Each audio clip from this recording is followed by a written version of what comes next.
ابو داؤد شریف کی روایت ہے، محبوب صلی اللہ علیہ وسلم نے فرمایا جو بندہ 7 مرتبہ صبح اور 7 مرتبہ شام حسبی اللہ لا الہ الا ہو علیہ توکلت وہو رب العرش العظیم، حسبی اللہ لا الہ الا ہو، ترجمہ اس کے بعد بتاتا ہوں، حسبی اللہ لا الہ الا ہو علیہ توکلت وہو رب العرش العظیم، جو بندہ 7 مرتبہ صبح میں 7 مرتبہ شام میں اس دعا کو پڑھے گا اللہ اس کے ادھورے کام پورے فرمائیں گے، چاہے سچے دل سے پڑھے چاہے جھوٹے دل سے۔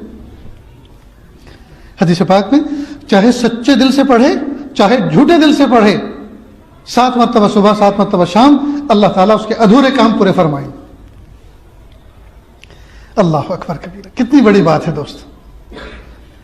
حسبی اللہ، میرے لیے میرا اللہ کافی ہے، لا حسبی اللہ لا الہ الا ہو، اس کے سوا کوئی معبود نہیں، علیہ توکلت، جب وہ ایسا ہے کہ اس کے سوا کوئی معبود نہیں، علیہ توکلت، میں نے اسی پہ بھروسہ کیا ہے، میں نے اور کسی افسر پہ بھروسہ نہیں کیا، کسی اور انسان پہ بھروسہ نہیں کیا، اور کسی تدبیر پہ بھروسہ نہیں کیا، علیہ توکلت، اسی رب پہ میں نے بھروسہ کیا ہے۔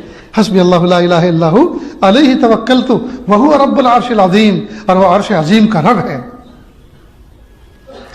یہ کوئی معمولی الفاظ نہیں ہے، معمولی الفاظ نہیں ہے، یہ پہاڑ ہیں، پہاڑ۔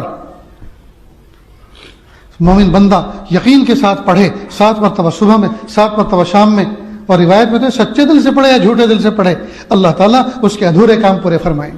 تو اس میں سب یہ بھی جوڑ لیں کہ اللہ ایمان ادھورا ہے پورا کر دیجئے، یا اللہ محبت ادھوری ہے پوری کر دیجئے، معاملات ادھورے ہیں پورے کر دیجئے، اور طیب اردگان کے منصوبے ادھورے ہیں پورے کر دیجئے۔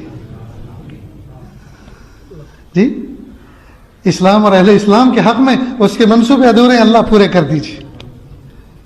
ہم آزاد ہیں اپنی دعائیں کرنے میں، اس لیے اللہ سے ہم مانگیں، میرے پیارے اللہ، اسلام کی سربلندی کے لیے، ایمان کی سربلندی کے لیے، احکام کی سربلندی کے لیے، میرے پیارے اللہ جہاں جہاں کوششیں ہو رہی ہیں یہ اللہ ان کی کوششیں ادھوری ہیں پوری کر دیجیے۔